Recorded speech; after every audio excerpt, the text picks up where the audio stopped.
Boldog új évet! És nem csináltam a folyamatokról videót, mert baromira nincs fény, se idő. Ez fönn van a forgatón, a karosszéria. A forgatóhoz nem az én érdemem, minden is köszönöm a barátomnak, mert baromi jó cucc. Mielőtt föl lett rakva a forgatóra, be lett csövezve a karosszéria, hogy el ne tekeredjen véletlenül se. Igen, csak túl van tolva, de jobb félni, mint megijedni.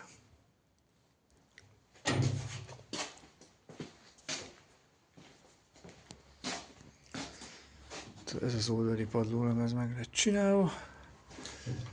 Ekkora darabon itt ki lett vágva.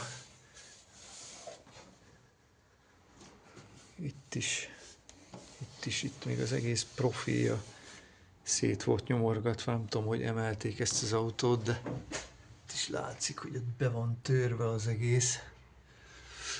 Erre az oldalra kell majd Donor autóból szerezni egy padlólemezt, mert azért ekkora darabot lehajtogatni, az baromira nem volna egyszerű, ez se volt könnyű.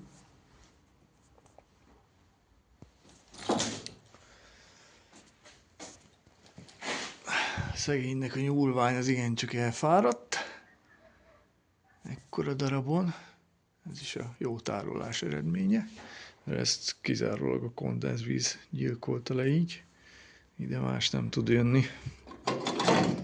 Ez is Donor kocsiból kell egy ilyen darab.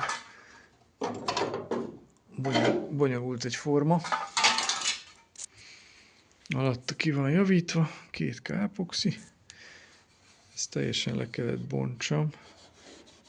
Össze-vissza volt nyomorgatva az egész, olyan tehetségesen volt megemelve az autó. A friss műszakis autó. Ja. Ez is a másik oldali, össze-vissza van nyomorgatva. Úgyhogy ezek vannak. Mindjárt átforgatom a kocsit.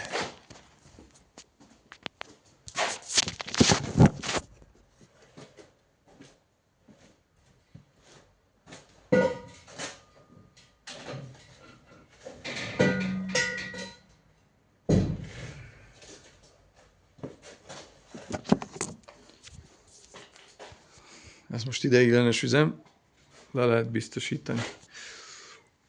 Le lett kaparva a ocsmány alvázvédő. Ma ha eljutok odáig, akkor úgy szeretném, hogy színre legyen fújva. Itt a másik oldalon is ilyen ocsmány. Nem is tudom, ez már eleve rozsdás volt, mikor fölrakták. Hát oda is kell egy darab padlólemez. Össze van taknyolva. Legalább ez itt már kultúrát. Itt is ilyen taknyolások, itt csak ide így rá. És kész a javítás, ugye? Hát ilyeneket azért inkább nem szeretnénk. Itt is szépen meg van csinálva ennek az íve.